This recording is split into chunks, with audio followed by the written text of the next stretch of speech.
temptuous energy. I somehow bewitched several people. I was just a child. My beauty is what it is as an adult.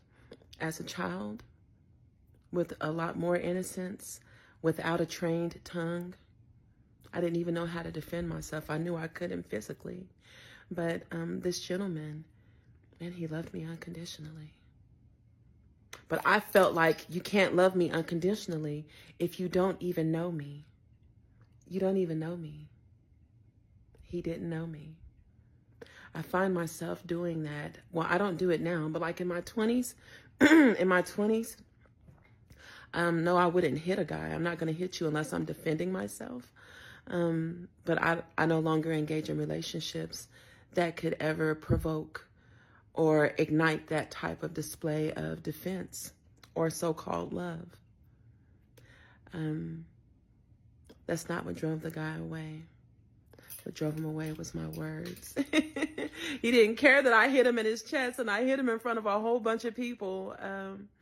Because I knew, I was like, that's going to humiliate him. It's going to make him angry. He will flee from me. And then I won't have to explain that this is what's happened. This is what is happening. I haven't seen that type of love in my adult life. But I'm looking at this show and I was reflecting on it. That this lady, she saw the darkest, worst part of this man's, she saw the darkest part of him, and she wasn't afraid. And it was frightening to see. And I know that if that were me in person, I would be like, oh my God, like you literally just grew horns and fangs on me, and you could rip me to shreds. But she reminded him, you are not your traumas. The sum total of what makes you up is not the things that shaped you into what you are.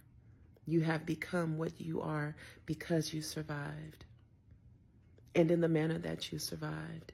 And I trust you. I trust myself. We should trust ourselves. I don't want to hear about friends in low places. I don't want to hear about it. I don't want to hear about your demons, except for that you overcame them. And if you're struggling, then that's something that couples talk about. You know what I mean? People talk about it. Because in the freedom that you should have in a relationship, this is another side of yourself. There's no part of yourself that you should be rejecting or hiding from someone that you claim to love, or that you claim or that you believe loves you. Like if you really love this person, you know what I mean? Like if you love them, then, look, I got all kind of stuff. If you really love someone, we show up differently. The love makes you want to show every aspect of yourself to a person so that you know that it's real. Like you love this version of me, this image that you have of me in your head, but you don't even know me. Like you don't really know me. To say that you loved me, to say that you love me. I said that, I only said that to one person in my whole life, but I expressed it to other people in other ways. And meanwhile, not even realizing that I was depriving them of the beauty in myself, but I was listening to my intuition. Like there's something about you that lets me know that I'm just not safe. That's something that's also a guiding light that we should not ignore. We should not ignore. I might not know what it is, but now I know to trust my